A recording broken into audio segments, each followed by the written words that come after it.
In this example, we're going to plot a few more composite fractions, but notice in this case, our numerators are bigger than our denominators, and that's okay. These are still numbers, and we can plot them on the number line.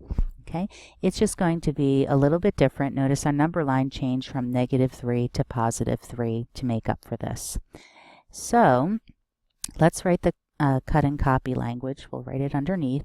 So if we had 5/2, that's 5 copies of the unit fraction 1/2.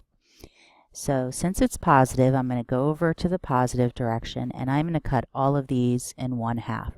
Not sure how far this is going to go. How far the 5 copies is going to go. But now I'm going to count. This is 1/1/2. This is 2 copies of 1/2. 3 copies of 1/2. 4 copies of 1/2. 5 copies of 1/2. So 5/2 is right here. Labeling the number line, it's 0, 1/2, 2/2, 3/2, 4/2, and 5/2. Okay, so this was our unit fraction, and we looked at 1, 2, 3, 4, 5 of them to get to 5/2. Let's look at the next one. So for 7/6, we're going to think of this as 7 copies of the unit fraction 1/6. Okay, so now I'm going to cut. We're still on the positive direction. So I'm going to cut this into 6 equal pieces. So to cut into 6, I need 5 dashes, and remember, I usually start by, when they're even, I cut them in half first. And then I'd have to have 3 pieces here and 3 pieces here. Okay, not perfect, but pretty good. And it's a good idea to make the 1/2 mark a little bit longer so you don't have to count as much or get confused about which each place is. I'm going to keep going and cut those into 3 pieces, cut in half, and cut those into 3 pieces. And now I'm going to count 7/6. So this is would be hard to label because the points are so close together, so I'm just going to count.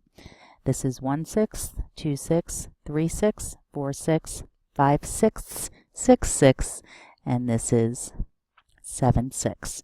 Okay, I am going to label the number that I'm plotting underneath. Okay, so typically we don't label all of them. I just want you to get used to what these numbers are. So this is 7/6. Just for a little foreshadowing what we'll see in the future, notice 7/6, it's a little bit bigger than 1. It's 1/6 bigger than 1. So we're going to learn how to write this as what we call a mixed number in a few more videos. Now the last one, -8/3.